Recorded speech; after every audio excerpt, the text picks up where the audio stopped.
and about 80 show up on a regular basis from all over. People are zooming in from all over, mostly the New York area, but we have Cantor Jacob Nemi, who's a former CBST beloved member, now a cantor in Madison, Wisconsin. Provides a lot of our, we have 3 people who are our music team that give us music to enter each class with and exit each class.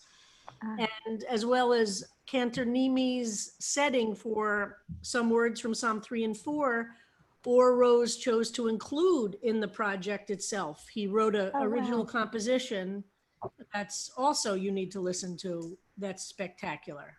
He's really an incredible composer, beautiful singer.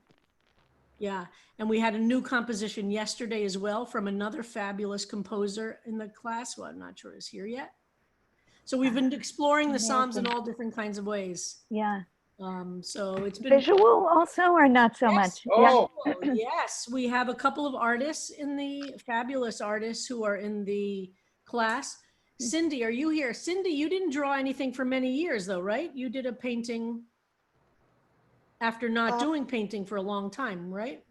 Well, yeah, I had a studio that I had given up some years ago. So it's been hard to be doing a lot of work. So I have been doing some. Thank you. So Thank you, Harold. Wow. This was Psalm 5, this was lying on the couch moistened by tears, if I'm correct. Is that right? Mm, And Cindy will talk about that later. amazing.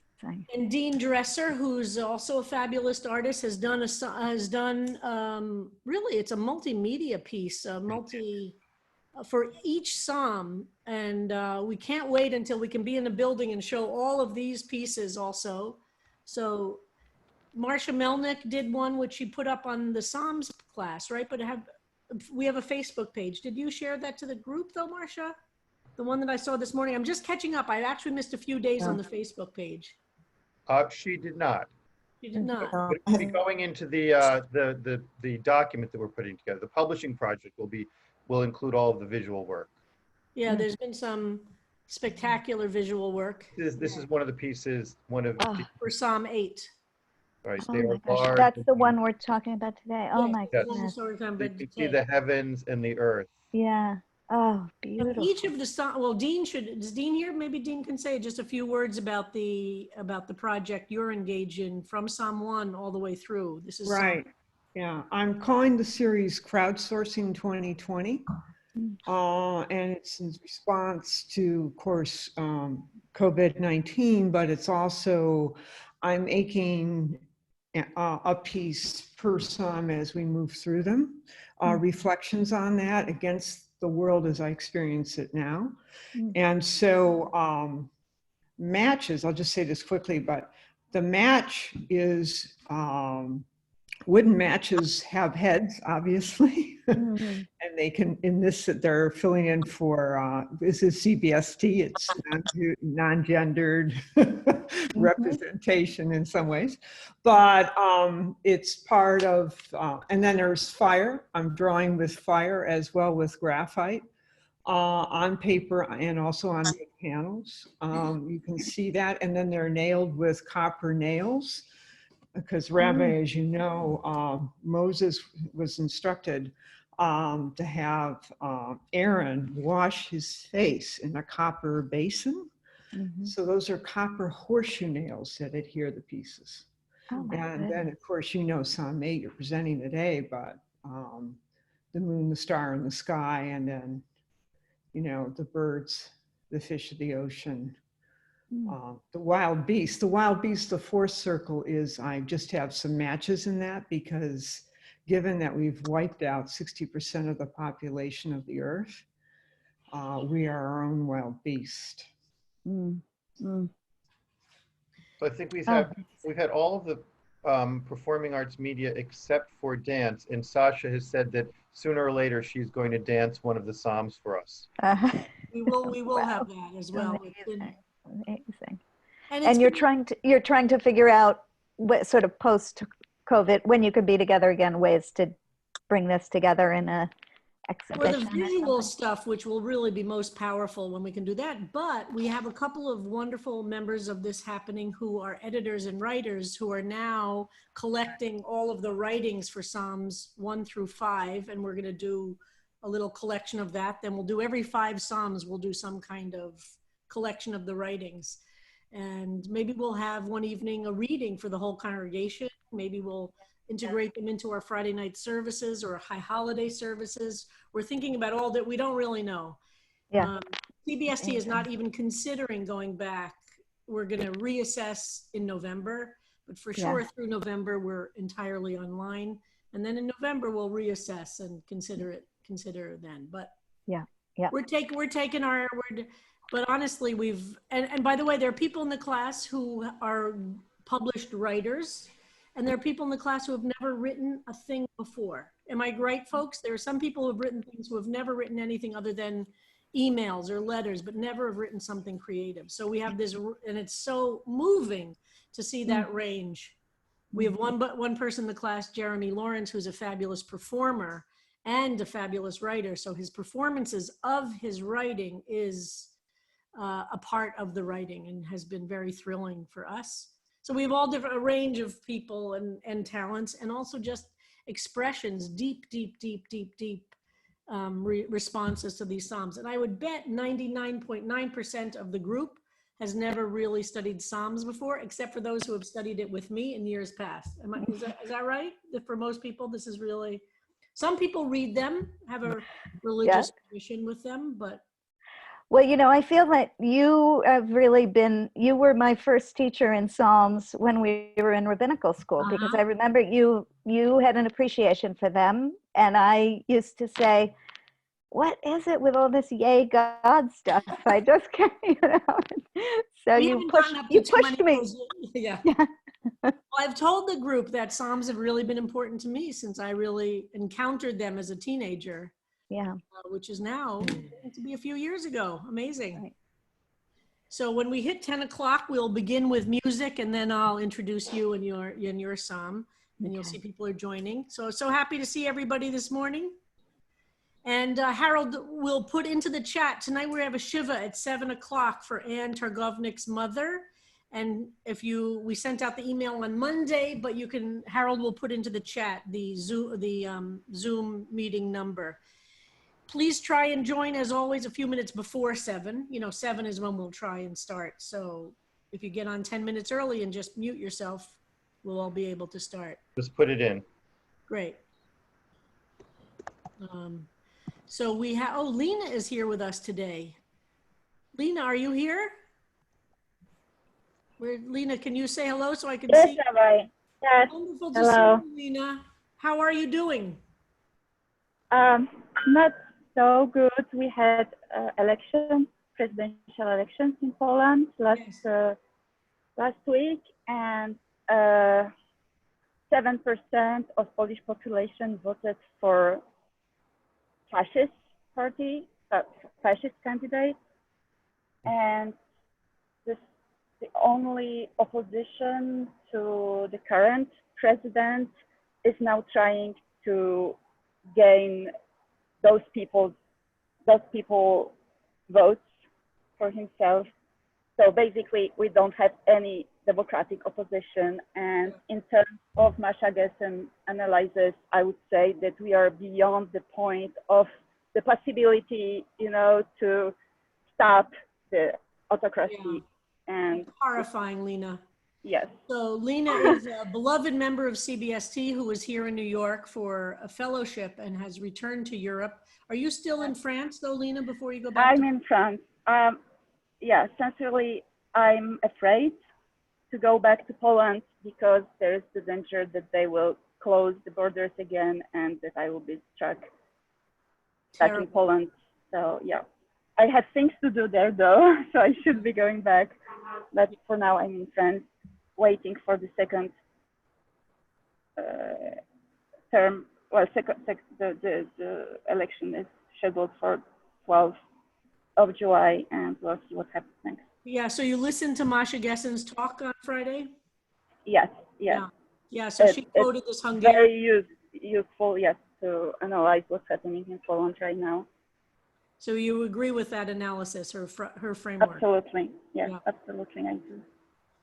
Hi, Lena. Well, our hearts are with you as we're facing, as you know, here in Yeah. this country, we're one stage behind and all praying. So thank you, Lena, Yes. for being with us. It Okay. means so much to me to have you with us. So I think we'll turn Thank it you over so to much, Rabbi. Yep. Cantor Nimi is going to sing us in today with something very special. Cantor? So yes, I was. You see that we just have the full psalm text, which. So I was moved last week.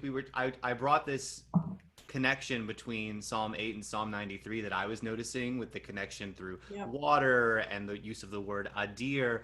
And then earlier this week, someone mentioned that it might have been you, Rabbi Kleinbaum, that this was a creation psalm, and so all of the music for Kabbalat Shabbat, the Nusach, the traditional chanting in the Eastern European and Central European tradition, is in a mode that's actually named after Psalm 93, Adonai Malach.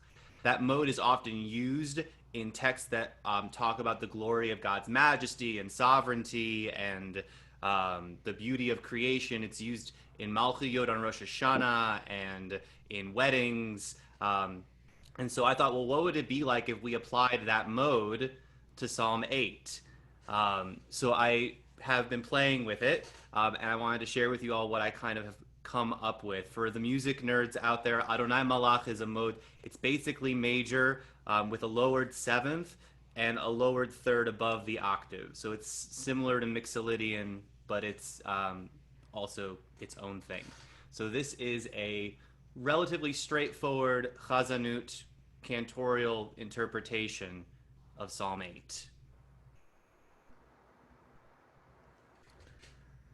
למנצח על הגיתית מזמור לדוד. אדוני אדוננו מאדיר שמך בכל הארץ. אשר תנהודך על השמיים מפי עוללים ויונקים הסרת עוז למען צורריך להשבית אויב ומתנקם כי אראה שמך מעשה אצבעותיך ירח וכוכבים אשר כוננת מה אנוש כי תזכרנו ובן אדם כי תפקדנו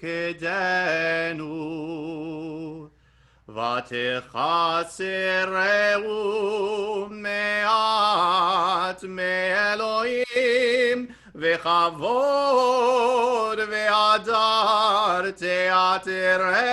תעטרהו תמשילהו במעשה ידיך כל שאתה תחת רגליו שונא ואלפים כולם וגם במות שרי ציפור שמיים ודגי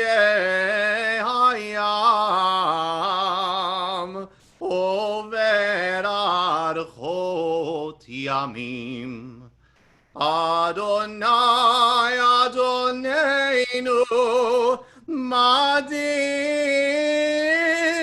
שמך בכל הארץ.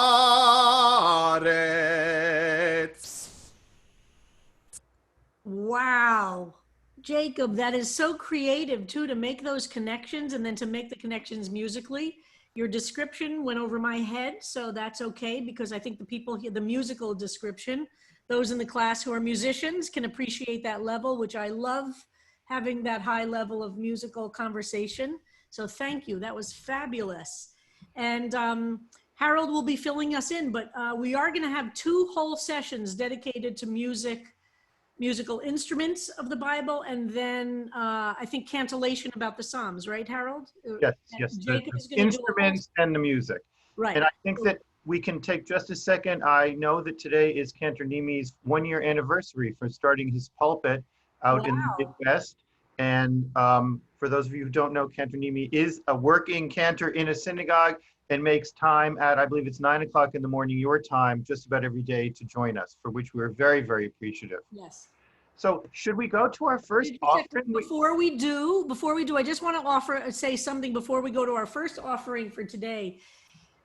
Yesterday, a Supreme Court decision came down, which was not much noticed because of so much of the political news swamps us, but it's going to have enormous implications for our world. And I want to just say a word about it, and I will connect it to King David in a minute.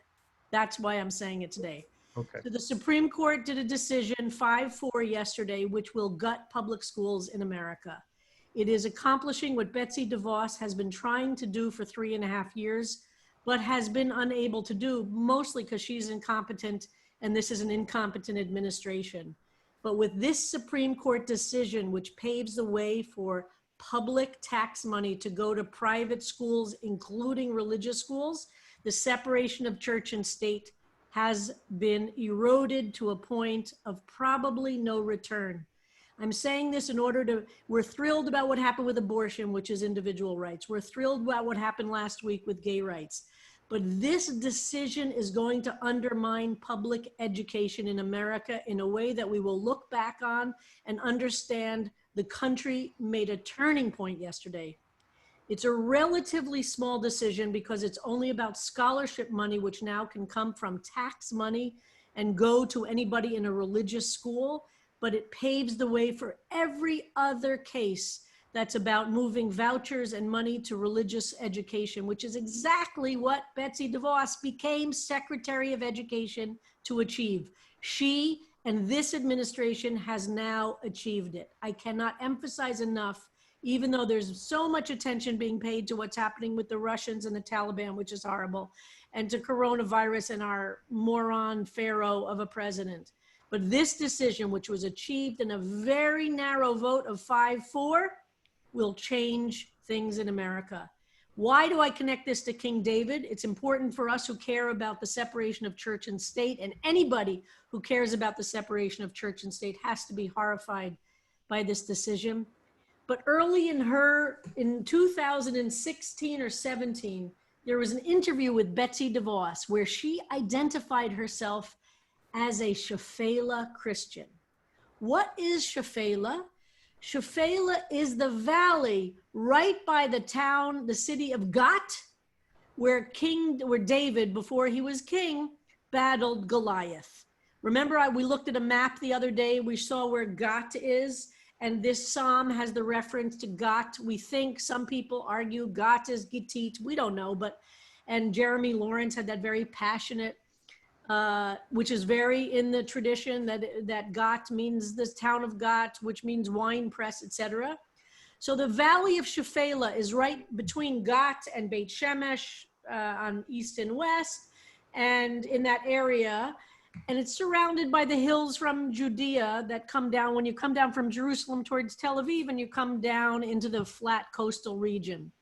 And when she called herself a Shephelah Christian, I'm going to read to you why she calls herself a Shephelah Christian and why this Supreme Court decision is a fulfillment of everything Betsy DeVos was set out to be as a Secretary of Education. I got to take this off to read.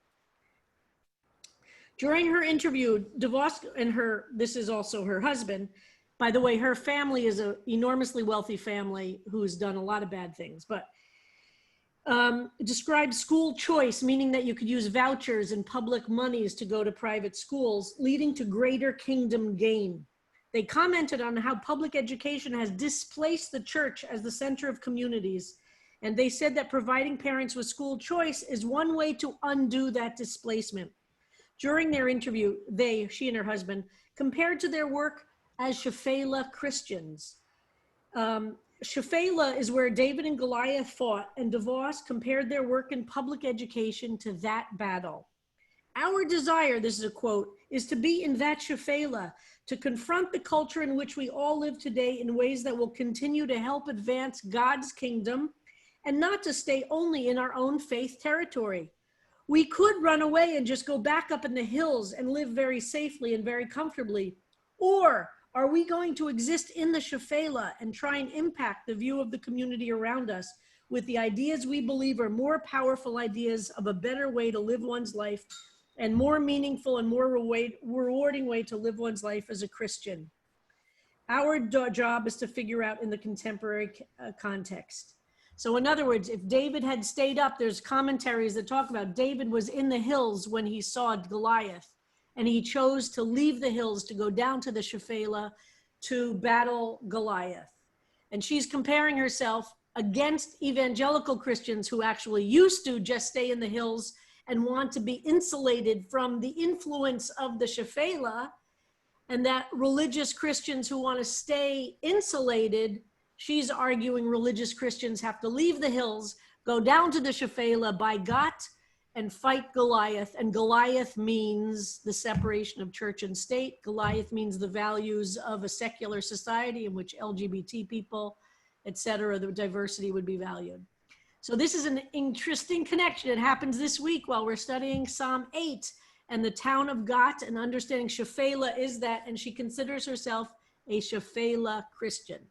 So, Jess, I thought that would be an interesting connection for all of you, and important to read the articles and pay attention to this Supreme Court decision, which is, given the world we're in, it's buried in the New York Times among a million other horrible things that are going on. Okay, but I have some good news also. You know me, I like to always follow the difficult with the inspiring. And the inspiring is that we have my rabbi here today to offer a psalm she's written based on Psalm 8. And some of you heard who were here early on that my rabbi is Sharon Cohen Anisfeld, who is the president of Boston Hebrew College now. And that's the institution that is doing that whole Psalms project. Remember, Or Rose came and I wrote a short piece about our study together, and Cantor Nimi's composition is a part of that project. And Or Rose told us that they're choosing 18 Psalms over 18 weeks. This week is Psalm 8 that they have taken, which is pretty fantastic. And thank you, Darina. By the way, Darina is joining us from Bulgaria, Sharon, just to let you know. Is Darina here today? I think I saw Darina come in. Yeah. Darina pointed out to me that you guys are doing Psalm 8. Anyway, when I looked, I saw that Sharon Cohen Anisfeld had her own interpretation of Psalm 8. So I invited her to come here and share it with all of us, and then to talk, answer questions and stuff afterwards. Before she was president of Boston Hebrew College, she was dean of the rabbinical school. And before that, she was at Harvard Hillel, and before that at Yale Hillel, and before that at Tufts Hillel. And before that, she and I met the first day of rabbinical school in September or August of 1985. And we've been closest friends since then. As I said, she is who I look to as my personal rabbi. And she, as I said to people before, she did our wedding when Randy and I got married a couple of years ago, and there wouldn't have been anybody else that I would have asked. So over to you, Sharon, to read your psalm. And I think, yeah, Harold has it to put up. Let me unmute. Hold on. Welcome, Sharon, and here's our class, or our happening, as we call it, or whatever we're going to call it. Can you hear me? Did I unmute successfully? Yes. Great. Okay. Wow. Yes, I'm calling it a happening. I already feel I've been hearing about this a little bit from Sharon, from Rabbi Kleinbaum, as you've been moving through these weeks together, and I'm just so grateful and moved to be here this morning. Cantor Nimi, thank you so much for that just stunning offering.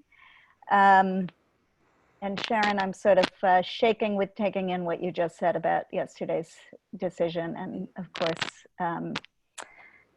yeah. There's something about, yeah, so it feels right in terms, a good response. What?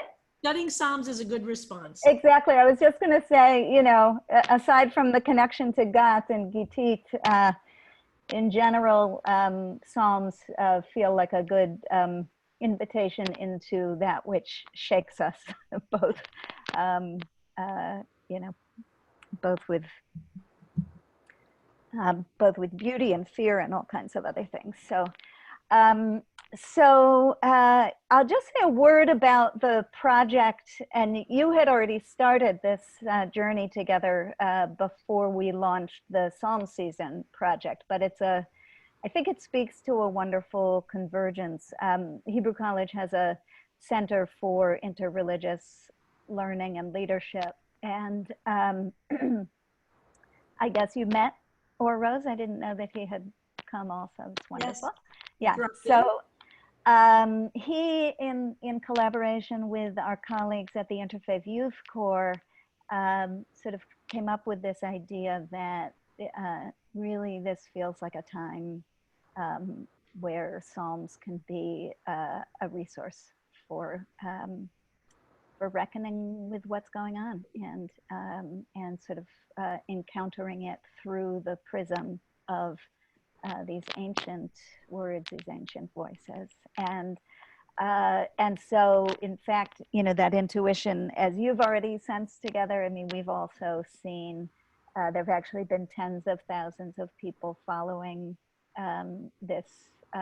It's for us a weekly project, a sort of a vast array of writers and artists and musicians and spiritual leaders from different faith traditions, reflecting every week on a different psalm. And many in our group did watch that opening concert. Many Oh, of them great. Yeah, yeah. Wonderful. That was fantastic. Yeah, and there's the next sort of virtual event like that is going to be a poetry reading with Alicia Ostreicher and Marilyn Nelson sharing their poetry on Psalms and reflecting on that. So Sharon had asked me beforehand and I didn't know, so I checked about just how the Psalms are selected for each week, and essentially the goal is to because Psalms include such a range of sort of tones and textures. You know, there are Psalms of lament and Psalms of thanksgiving and Psalms of praise, and so the goal was just to, through this 18-week period that the project is going on, to have a range reflected. And Psalm 8 was chosen as sort of one of the, you know, a very beautiful psalm of thanksgiving that connects to themes of nature and our relationship to the earth. Although I would say that my own meditation on it, as you'll see as I read through it, I think sort of connects to the full range of human emotions that come up for me in relation to this psalm and in relation to so many. So there's thanksgiving in here, but there's also a lot of other things. So maybe I'll read it. And Harold has graciously arranged to have it up on the screen so that you can follow along. And then I'll just read, and then I'm happy to respond to questions or really just hear your thoughts and comments. I would love to, you know, in this case, you don't have to figure out a way to phrase it as a question. I had it up and I'm going to get it up again. Okay. Keep talking. Okay. So, and the way that this sort of meditation is structured is that I take each verse of the psalm, or, you know, a verse or two at a time, and then sort of reflect on it and then move on to the next verse. Okay, hold on. Yep. Hold on. And we've had people do all different kinds of things. Sometimes really work verse by verse. Sometimes just take a phrase and kick off from that. Okay. Here we go. Okay. Wonderful. Okay. For the leader on the Gittit, a psalm of David. O Lord, our Lord, how majestic is your name throughout the earth. you who have covered the heavens with your splendor. I am standing on top of a mountain before an expanse so vast that it frightens me. Some people feel their spirits soar at the summit. I feel aware of how far there is to fall. It is not entirely pleasant or unpleasant. That is not really the point. The point is how small I am, which is to say how big you are. I have never understood people who won't admit that awe is part fear. I can bear to look out at the horizon only briefly before I need to sit down on a sun-drenched rock, eat a sandwich, smell you sweating next to me, maybe argue a little or feel your head in my lap. Either way, just to know we are on solid ground. From the mouths of infants and sucklings, you have founded strength on account of your foes to put an end to enemy and avenger. Wait, if we are going to speak of my children and your enemies in one breath, I must tell you, please don't ask me to choose between my child and you. I will always choose my child. After more than 2 decades, I know that is nothing to you. I can still remember holding each of them close for a time, looking down at the little fingers on my breast and the mouth born knowing what to do. I need to know what you mean. I think I heard you say, there is strength from the mouth of the suckling infant that protects you from your enemies.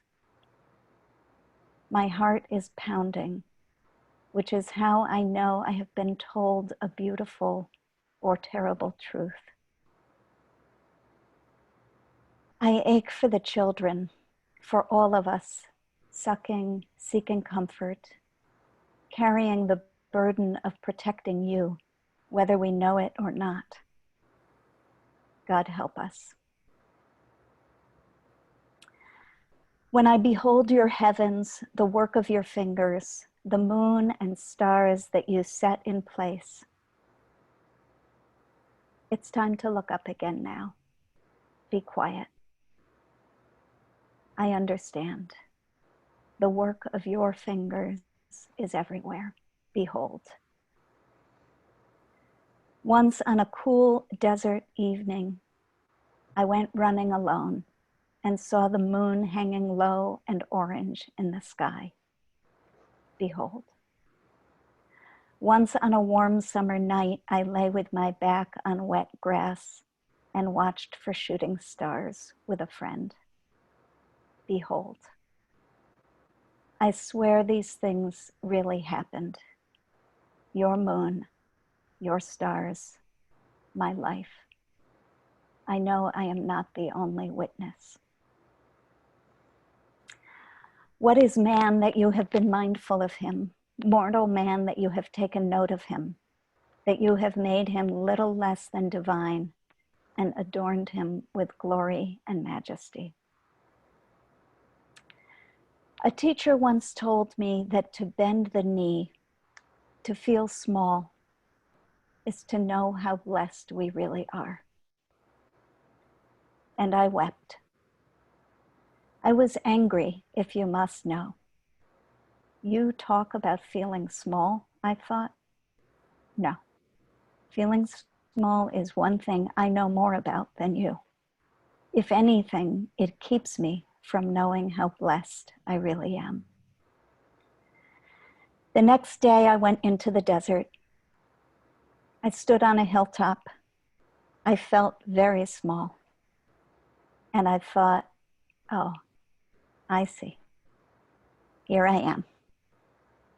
And I laughed. I felt blessed, if you must know. I thought about each of us on our own hilltop, foolishly imagining ourselves bigger or smaller than anyone else.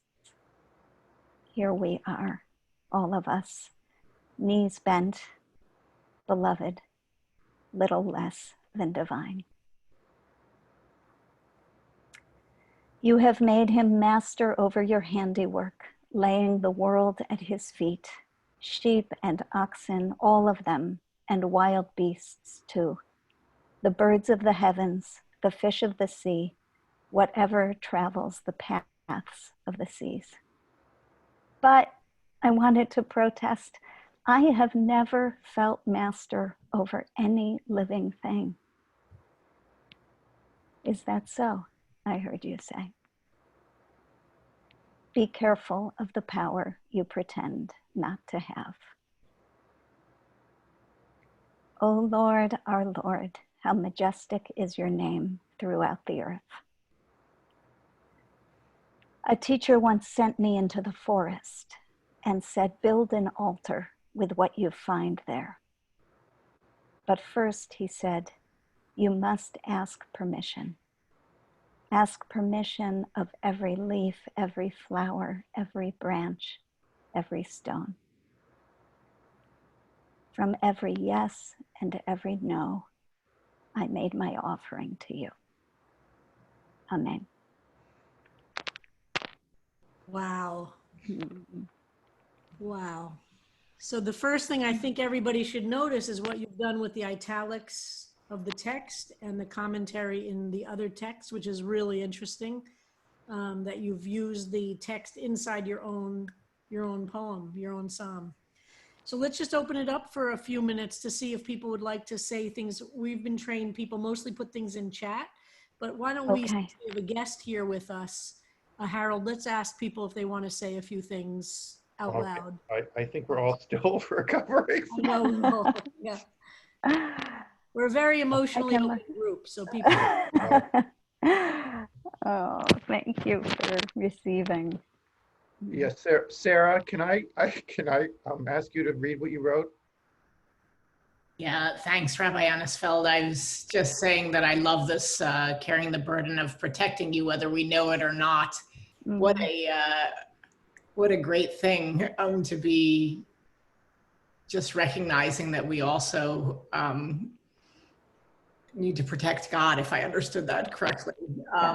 And then I just love the idea that you could be with the one you love, either with their head in your lap or fighting, but it's still great, you know, either it's needed. And then just the way you ended that particular passage, a different passage with, I know I'm not the only witness. It was very beautiful to me. And I love how you started up on the hilltop thinking, oh, there's only one way to go, but down, you know, like, shoot, all I can do is go down from here. And by the end, you got to a more humble spot of a hilltop and realize, you know what, it's not so, yeah, I don't have to have that sort of mentality.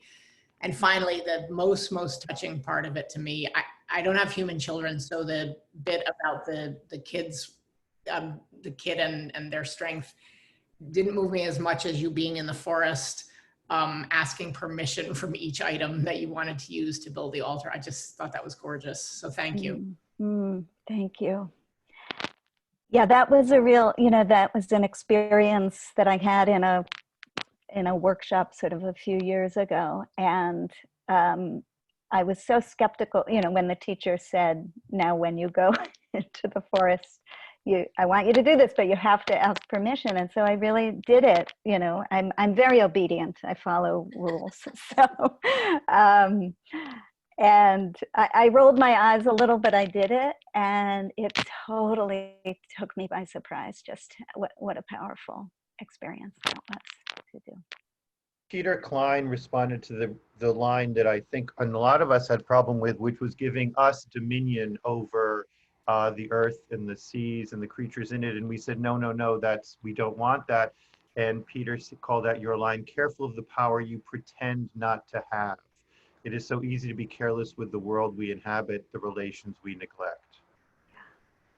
Simon or Sherry have their hand up. just wanted, can I just respond quickly to that and say that was exactly where that came from. And I didn't even, I couldn't go further with it yet, but it's really leaving me reflecting, because I had that same protest of against that line, and, you know, feeling like it doesn't resonate with me at all, that sense of mastery, or, but then I felt like what I got back was, you know, maybe think again about the ways in which you actually do live that sense of mastery every day. So, Simon or You Sherry? know, it reminds me, just on that issue, it reminds me a lot, which is a lot of conversations of white people who say, I'm not racist. Right. I don't do, without recognizing that there's power in being white. There's white privilege Yes. that functions in the world. We can't even begin to address what that power is. You have this first place is to be, just to acknowledge you can't it. pretend Right. you don't have privilege when you have it. You can't pretend you don't have power. It'll end up having a very negative impact, which is a lot of the conversation now about that.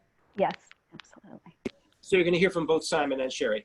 The Okay. line from the mouths of babes and sucklings, always, I didn't quite understand that when I read the psalm, but the way you put it just made it so clear that in creating and having little babes and sucklings, there was a potential there that God had created. That's how I read it, read your interpretation. And it all made sense then, that God had created a potential that would realize itself. Mm, mm. And then Sherry had something Thank to say. you. Yeah. I just wanted to say that I guess it struck me throughout, and I was really very moved by up and down and sideways. But at the end, ask permission of every leaf, every flower, every branch, every stone. And then from every yes and every no, I made my offering to you. And that struck me more than anything else, that it's not just through the permissions and the positives and the easiness, but through the no's and what we do with the no's. Do we adhere to them or do we go ahead anyway? That was so moving for me. Thank you. Thank you. Thank you. I recommend just a poem that I had in the back of my mind as that came up for me was, it's a poem called Ars Poetica by Stephen Dunn. And I recommend, you know, anyone who wants to track it down, Ars Poetica by Stephen Dunn. The power of the power of the yes and the no. That's all I'll say about that. Yeah. Ira? Oh. Hi. What an amazing poem this was. You know, there was just so much that I felt blown away by, so many lines. Now that I'm not seeing the text in front of me, I can't even remember all of them, but one of them that really sort of got me in the kishkas was, wait, I know being small is something I know more about than you. That just so, oh my God, it just sent electric shocks up and down my spine. I just thought it was amazing. Thank you so much. Thank you. Thank you. Thank you. Lisa Brown? Hi, yeah, likewise. I mean, what's so amazing, I think for me, it really, I really struggle with my own spirituality to have it not be intellectualized. I mean, that's my struggle. And for me, this poem just made the spirituality so very visceral. I mean, just the whole dichotomy of being small, but being part of the infinite, which you express so beautifully in your song. And you really brought God down to earth for me. And I'm so appreciative. Thank you. Thank you. You know, I will just say that I think that's part of why when I was given the assignment of writing about Psalm 8, again, as I said, I'm very obedient. So when Orr said, you're writing about Psalm 8, I said, okay. And then I sat down, I figured I was going to write some kind of a short, you know, drash, essay, whatever. And what you're talking about, I think, is why it ended up needing to come out sort of in a more poetic form, just to make room for that much more visceral response. Yeah. Thank you. One more from Stephen. Hello, good morning. Nice to meet you, Rabbi. Good morning. Good to meet you. And to be Rabbi Kleinbaum's rabbi that's a pretty amazing, awesome thing. And she mine. The line that affected me the most was little less than divine, because I felt, for me personally, that to me it meant you can strive to be the best, but even if you fail, it's the trying, it's the striving. Like, it's okay if it's not perfect. Little less than divine. We all try to be that, but of course none of us can. So I found that. Thank you. And that's right from the psalm itself. That's, directly the language of the psalm. And yeah, I think there's something, well, I'll tell you where my mind is going. It may be too far afield, but in case anybody wants to follow this thread, Yeshayahu Leibovich writes he's a scholar, philosopher, sort of Orthodox, lived in Israel, Orthodox and very left politically, so really interesting thinker. And he specifically writes about the essence of Kedusha, the essence of holiness in Torah, in Judaism, as being about aspiration, being about what you're talking about, trying and not quite getting there. And that's why the Torah always says, Kedoshim tihiyu, you should strive to be holy, because the minute you think you've gotten there, that's when you know you're a little bit off track. But it's that, that process of striving. So thank you. Rabbi Kleinbaum, I will leave it to you whether we should do an offering that we can share with Rabbi Anisfeld, or whether you'd like to wrap this up continue with our conversation, then have Jacob sing us out. It's up to you. Yeah, I think, I'm not sure, given that it's 10:40, I don't think we have time to start with a new offering and give it justice. So why don't we wrap up with Rabbi Anisfeld, and then we'll have Jacob sing us out, and tomorrow start. And then the question is, do we have time? That's our last offering for Psalm 8 tomorrow? Tomorrow we can finish all of our offerings from Psalm 8, and we will have finished Psalm 8. No, we have half a dozen of them. One, Terrific. two. So that's what we'll do tomorrow. Maybe on Monday and Tuesday we'll do our music discussions. Okay, so let's finish up with this. If other people, or if Sharon, you have any other thoughts about writing it or anything you want to share with people. I should also say Sharon's Hebrew is really superb, and one of her fields of expertise is Israeli poetry. And it's really incredible to study Israeli poetry with her. It's really a completely transcendent experience. But you got to say. I'll ask a question, Rabbi Anisfeld. Are you at all tempted to translate it into Hebrew? I hadn't thought about trying. That would be a really interesting challenge. Maybe I'll take you up on that. I'll see. Come on back and read it to us in Hebrew. Okay. I mean, the interesting thing about that is that, I'm so curious what would emerge from it that would be different, speaking it in Hebrew. Yeah. So then we do have time for a few more questions in the chat or with raised hands for people.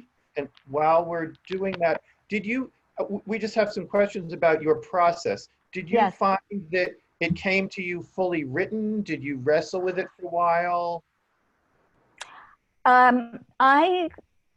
It definitely did not come fully written. But I did write it all in one day, which I haven't really done before. I sort of just came back to it periodically through the course of one day. And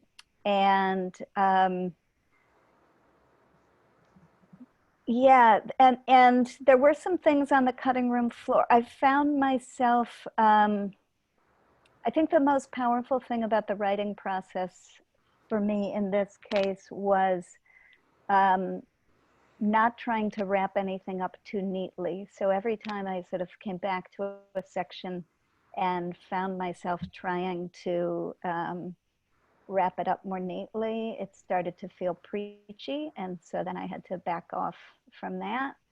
And so that felt like in this particular process, that the discipline was to let the questions continue to vibrate. The questions that were in this for me continue to vibrate rather than resolving them. Thank you. We'll take one more from Aura, and then we will have Kentor Nimi sing us. Marsha Melnick also has a hand up. Not in the chat. Okay, Aura? I'm also putting in the spelling of Yeshayahu Leibovich's name, because somebody asked about that. And I'm sure Sharon can direct you to some of this stuff. And tomorrow, if we want, I can give you more information about him and his work, but great. Yeah. Aura? Hi, I'd like to thank you so much for the authenticity with which you write. I find sometimes that I don't know what I'm feeling. And it helps to, you kind of channel it for us, in a sense, for those of us who can't quite know what we're feeling or articulate it, there's a recognition in the reading of it. And I really appreciate that. Thank you very much. Thank you so And much. Marsha for our last comment. Well, just a quick remark, because I so appreciated your reading, which was like a journey. I felt that we were with you, deliberating, the meaning of each verse. And I felt like I had been on a walk with you on a long day, up and down the mountain and through your mind. And the way you deconstructed the psalm was interesting to me too, because so many of our members here deconstruct the psalm and, pick a verse or pick a section or rail against an element. And this was really working with line by line, everything that was there, the good and the bad. And I love that about it. So thank you. Thank you so much, Marsha. Well, thank you so much for visiting with us. Thank you all, really, such an applause here. Thank you. And do you have other writing, do you have other poetry that we can read? Sure, a little bit. I've been making a little more time for writing lately because also her Divrei Torah are brilliant, and anything that she writes is important. I'm telling you, anything she writes is important. So Rabbi, you have my contact information. Anything that you'd like me to share with the Psalms class in terms of a link? I'll help Harold. I'll help with that. Don't. Okay. She's a very busy person. I'll line her. I can get you stuff. Terrific. Thank you so much. Thank you. You could stay for our musical outing. I'm going to, definitely. Yeah. Our outro. Thank you. Let me get that text up. Hold on. And while you are, I'll just say, first off, again, I also just was so appreciative of that expansion of each verse that just made the whole psalm just like this huge, beautiful, like epic, expansive thing. For the Nusach, I wanted also just to note here that I'm really trying to do some text painting as well, really following the tradition of Chazanut. So you'll note how I try to take it down to a low place of tension when it talks about the enemy and the avenger, and really also try to do a modal shift where it goes like, what is man that you should remember him? And open it up where it says that you make him little less than divine. And I'm also trying to play a lot. My favorite thing that I figured out what to do with was when I talk about the birds of the sky and the fish of the sea. So this is, again, my kind of musical midrashic interpretation of Psalm 8.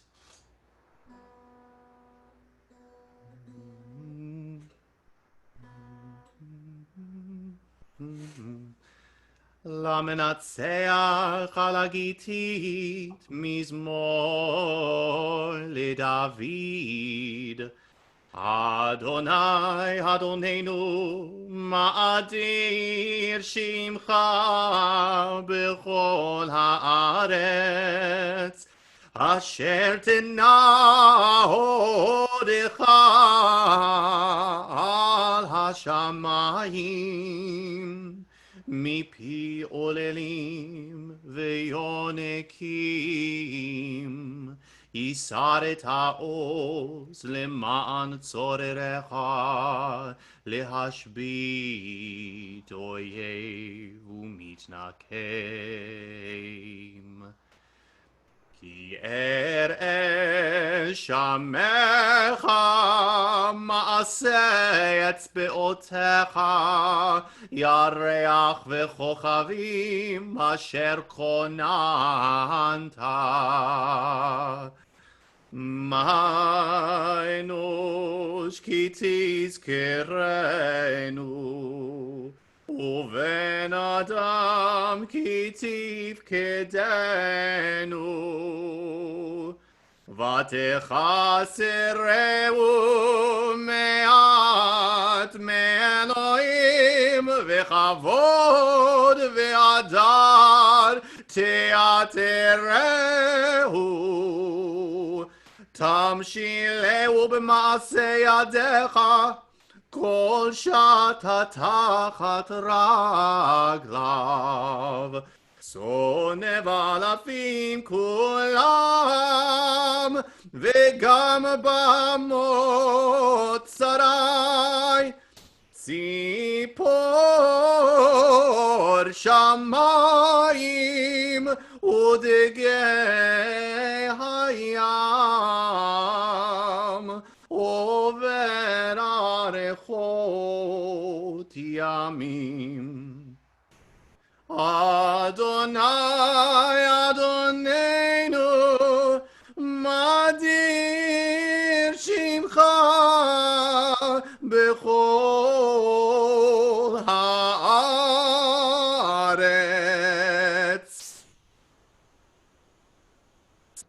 Thank you so much for that, Jacob. So beautiful. Bye-bye, everybody. See you tomorrow. Tonight, the Shiva is at 7 o'clock.